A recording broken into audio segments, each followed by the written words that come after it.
A few years ago, a FEMA administrator summed up the aftermath of a Cascadia subduction zone earthquake.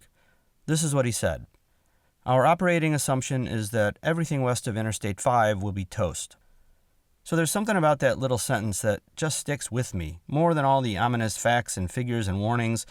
I really can't explain why. I don't even know exactly what being toast means, but it sure fires up my imagination, and it reminds me that I need to pay attention. That everyone in the hazard zone needs to pay attention and prepare for a big earthquake.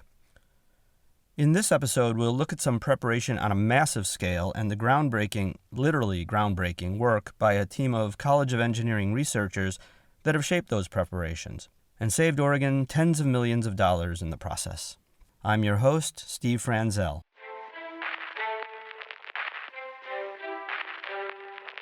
From the College of Engineering at Oregon State University, this is Engineering Out Loud.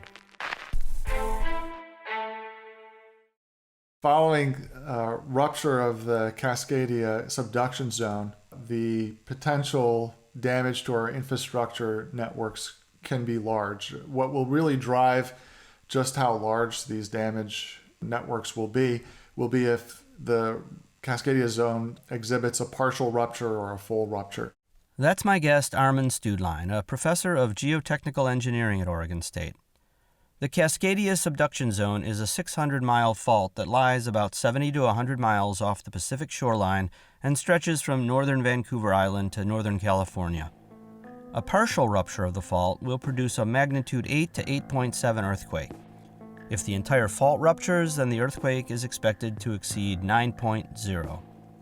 FYI, the amount of energy released by a 9.0 is 32 times more than from an 8.0.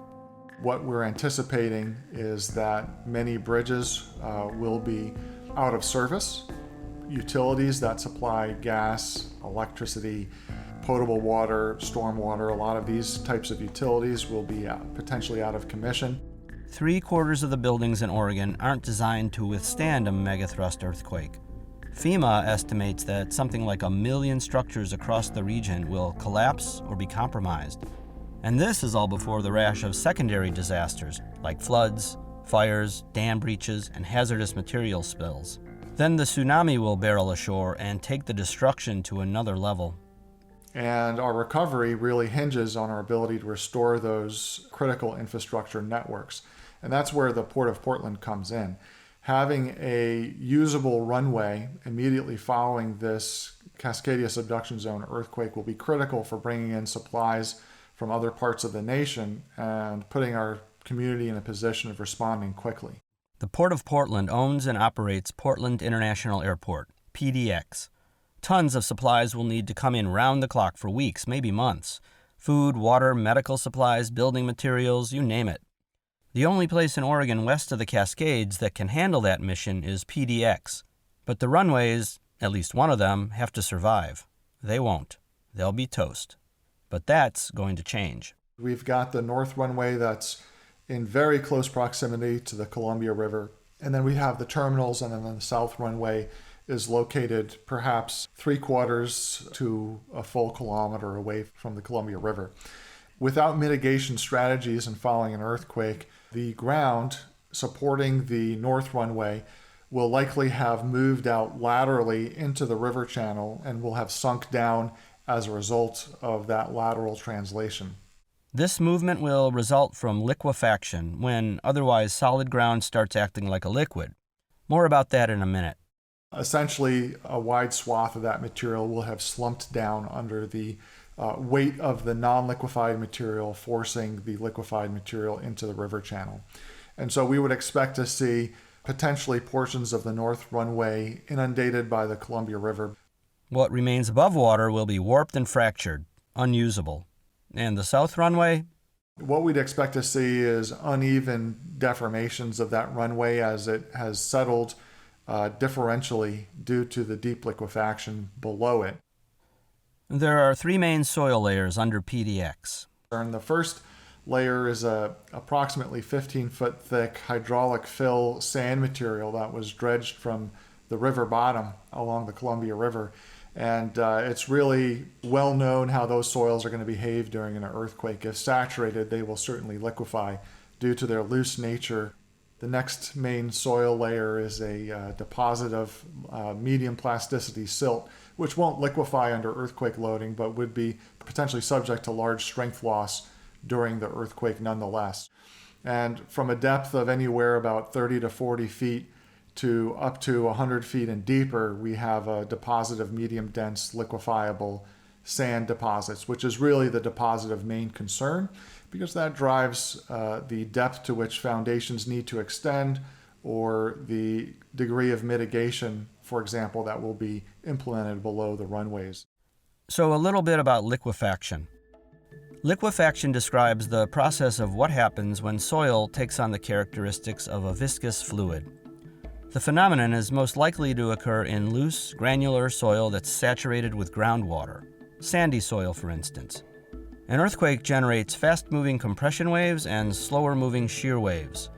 Vibrations caused by shear waves can trigger liquefaction. We essentially have water filling the pore spaces in between the individual solid grains. And so what a soil susceptible to liquefaction will experience is that individual grains will want to move relative to one another. Water, however, is nearly incompressible. And as a result, as those grains move into, or try to move into the void space that was occupied by water, the water pressure rises. As water pressure rises, it will begin to counteract the gravitational force acting on these soil grains that give rise to its strength. And as a result, we can begin to observe a transition as it becomes a kind of viscous liquid. As the soil weakens, structures built on top of it may warp, sink, or slide sideways, or all of the above. And so we've got a pretty good idea and understanding of how relatively shallow soils behave under earthquakes, but our case histories are relatively limited for deep soil liquefaction by virtue of being unable to easily observe liquefaction phenomena at that depth. The Port of Portland is developing a plan to strengthen the soil under one of the runways. But first they needed detailed information about how the ground beneath PDX will behave in the event of a Cascadia subduction zone earthquake. Armin's team was enlisted to figure it out. To do that, they needed to recreate the subsurface conditions expected during and after a big earthquake by using a technique called blast-induced liquefaction. Geotechnical engineers have been using on and off in a research setting controlled blasting in order to simulate the raised excess pore pressures, the pore pressures that lead to destabilization of the soils for some time. In fact, work by other researchers, even here at Oregon State University, has been focused on trying to understand the consequences of liquefaction through deformations of soils and how foundations interact with liquefied soil during earthquakes. That previous research, however, didn't capture the relationship between the intensity of the forces generated by an earthquake and the degree of excess pore pressure they caused. Defining that relationship, which had never been done before, was one of the objectives of the PDX work. The test site was located about a kilometer southeast of the end of the south runway. It was selected because its soil layers were comparable to those below the south runway proper. In order to make the kinds of observations that we needed to make, we were really required to observe a variety of fundamental, let's say, ground motion characteristics and soil responses. So the first thing we needed to do was drill deep boreholes to place what we call triaxial geophones. They developed and fabricated their own novel geophone sensor package. 42 of them were positioned at various depths down 4 boreholes. These sensors allow us to pick up the blast-induced ground motions in 3 orthogonal directions. So we can think of east-west, north-south, and up and down. But because we were essentially timing the passage of seismic waves in order to calculate what we call shear strains and shear stresses, we needed to know exactly where these sensors were with regard to one another, within approximately 1 or 2 millimeters. The distance was critical. And so we needed to also develop an instrumentation technique in order to understand exactly how far apart these sensors were. And keep in mind that these sensors were approximately 2.4 meters apart, or 8 feet. So 1 millimeter over 2,400 millimeters is not too shabby, in my opinion. Explosives were placed down 16 other boreholes. The charges were selected to release the energy equivalent of a magnitude 7.0 earthquake at a distance of about 10 kilometers from its origin, or a magnitude 8.5 to 9.0 earthquake at a distance of about 100 kilometers. And that's pretty much where our Cascadia subduction zone lies relative to the Port of Portland. To determine the detonation sequence and amount of explosive charge, the researchers turned to some of the previous work that Armin mentioned earlier, including some pivotal work by Scott Ashford, who is now the Dean of Oregon State's College of Engineering. He and his research partner from Brigham Young University, Kyle Rollins, were the first to confirm that blasting could be used to induce liquefaction when testing ground improvements and deep foundations. But the goal of the PDX research was different.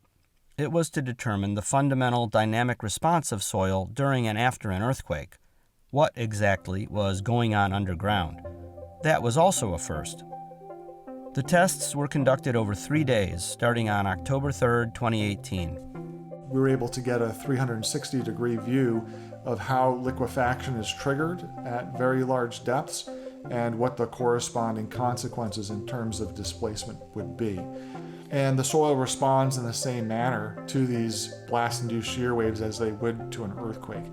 And so that was one of the main outcomes of our work, is to demonstrate that this technique is viable in terms of relating the earthquake performance of our soils, and that we can indeed develop fairly complex dynamic soil properties from our experimental technique, which were then used directly by the port's engineers to design their mitigation strategy that they'll use below that south runway. Port engineers were already leaning toward a technique called deep soil mixing to strengthen the ground below the runway. It involves injecting water and cement slurry into the soil. The mixture changes the composition of the ground into a kind of artificial sandstone, which isn't subject to liquefaction. I believe that the results of our work essentially confirmed that that was going to be the strategy that they were going to move forward with. But the data also told another story. Without the benefit of blasting experiments, the engineers at PDX would probably have applied deep soil mixing to a depth of about 100 feet, but the research told them that they didn't need to. With the site-specific and at-depth measurements, they were able to show that less mitigation depth would be necessary to achieve the performance requirements that they wanted for their south runway. In fact, based on the test results, deep soil mixing only had to reach down 50 feet to yield sufficient runway performance. At a cost of about $1 million for every additional foot, that meant saving a lot of money. Yeah, it appears that the difference between 50 and 100 feet may have been about $35 to $50 million worth of construction. The Port of Portland contributed $350,000 toward the cost of the project. That puts the rate of return, or the return on investment, of about 50 to 100 to 1. Their engineers have completed a third of the design work to prepare for ground improvements. When they're done with the initial phase of design, they'll seek federal funds and hopefully start deep soil mixing under a 6,000-foot stretch of the runway within 10 years. Similar tests at the Port of Longview along the Washington side of the Columbia River produced results that were just as precise and just as revealing, essentially validating their PDX experiments. One of the benefits of our controlled blasting test technique is that we can test soils at any depth. So, for example, the mobile shakers that are available for seismic testing tend to be limited to depths of about 10 feet, but we've gone as far as depths of about 90 feet at the Port of Portland. The other thing is that we can test soils that are not easily sampled. I think that's one of the main benefits of our work. We do hope to continue this work a little bit further, and one of the main interests that we currently have is to test gravelly soils for soil liquefaction, which has been observed in the field following earthquakes, but these kinds of large particles simply do not wish to be sampled. And so we think that there's a really good application for our test technique on these kinds of soils moving forward. This episode was produced and hosted by me, Steve Franzel, with additional audio editing by Will Havner. Other members of Armin's research team were Amalesh Jaina, Elena Donaldson, and James Batty. Additional funding for the airport tests came from the Cascadia Lifelines program, a collaboration of academia, government, and industry established at Oregon State. Its director, Michael Olson, is a professor of geomatics at the university.